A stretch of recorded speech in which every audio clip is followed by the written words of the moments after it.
ओम नमः शिवाय। आज एक सत्य घटना के ऊपर आधारित हम बात करेंगे। स्वर्ण सिद्धि। 8-9 साल पहले एक संत जी से मिलना हुआ था और हुआ ऐसा कि उसके साथ मुझे 4-5 दिन में रुका था। तो उस टाइम पे जो बातों बातों में बात आ गई, वो बात मुझे आपको बताने का मन कर रहा है। वो इसीलिए क्योंकि कभी भी आपने ये नहीं सोचा है कि सुवर्ण सिद्धि जो है वो किसी ने सामने बनाए हुए तो किसी ने दिखाया नहीं है। हमारे पास सबके पास या तो फॉर्मूला है या तो बातें हैं। तो मैंने उसका ताग निकालने का कोशिश किया और उसमें मैं सफल भी रहा। वो घटना के बारे में मैं यहाँ पे आपको बताना चाहता हूँ, ठीक है।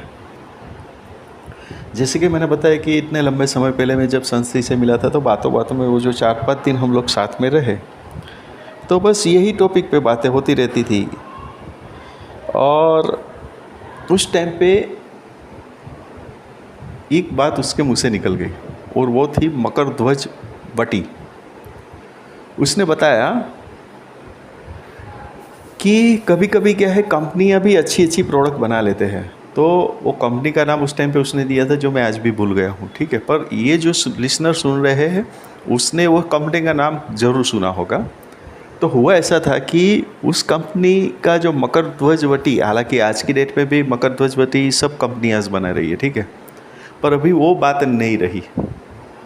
तो वो संश्री का ऐसा कहना था कि जब उसके पास ये इन्फॉर्मेशन आई तो उन्होंने वो मकर ध्वज वटी लिया और उसने प्रयोग किया। तो वो जब प्रयोग किया तो सही में 52 तोला रत्ती में काम कर रहा था।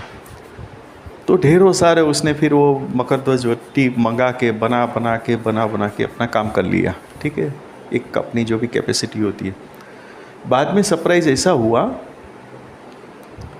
कि जब वो प्रोडक्ट खरीदने गया तो प्रोडक्ट तो मिली पर वो फिर बना नहीं। तो यहाँ पे से मेरा होका यंत्र चालू हुआ, यानी कि मेरा सोचने का चालू हुआ ऐसा कि क्योंकि फिर ये सब बातें जो है वो वायु वेग से चली जाती है।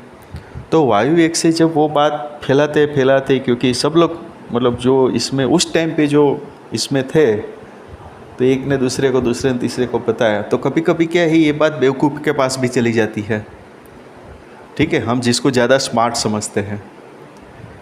तो वो बेवकूफ़ ने जाके कंपनी में बोल दिया होगा या फिर कंपनी से बात किया होगा कि ये तुम कैसे बनाते हो, जानने की कोशिश की होगी। कंपनी को पता चल गया, कंपनी ने प्रोडक्ट चेंज कर दिया।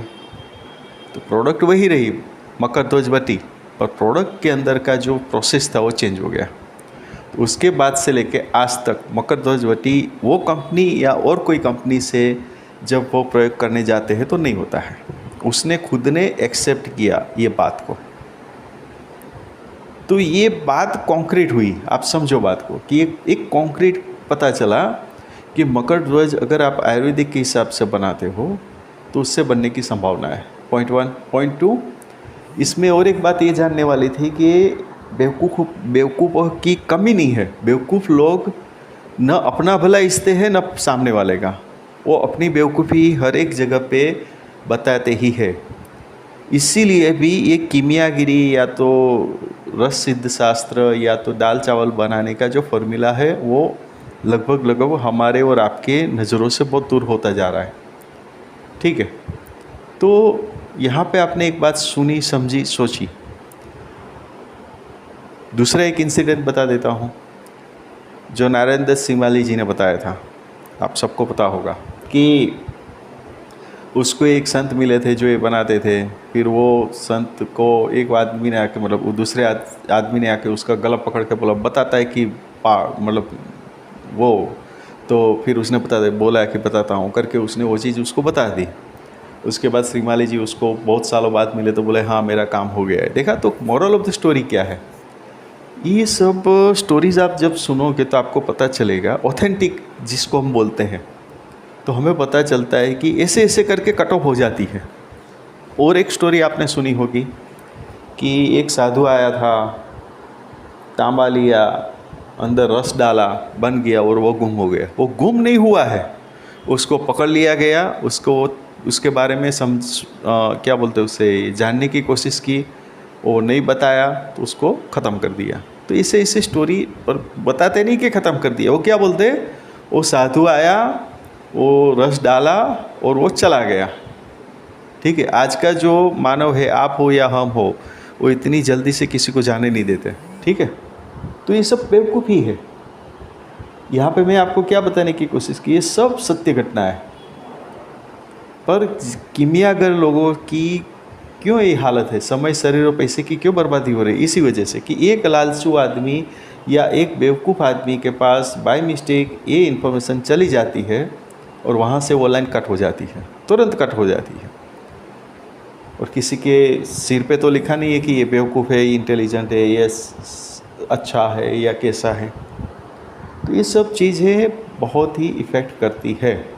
ये मेरे जीवन के अंदर जो घटना बनी वो मैंने आपको बताने की कोशिश की, और मैं देखा कि उसके बाद मैं सीधा बोलता हूँ कि संसी से बहुत बात में ना हुआ, और जब भी इधर आते हैं मेरे एरिया में तो ज़रूर से मुझे फ़ोन करके बुलाते हैं, मैं बातचीत करता हूँ, पर बातचीत से सीधा पता चलता है कि उसको भी बनाना नहीं आता है। हाँ, वो जब बात हुई ना, कौन सी, वो मकर ध्वजवटी से वो बना लेते होंगे, और जब वो ख़त्म हो गया, वो जो फॉर्मूला वाला जो सिस्टम से आता था प्रोडक्ट, वो तो उसके बाद उन्होंने बनाया वैसा नहीं लगता है, पर वो प्रयत्न ज़रूर करते हैं ऐसा मुझे लग रहा है।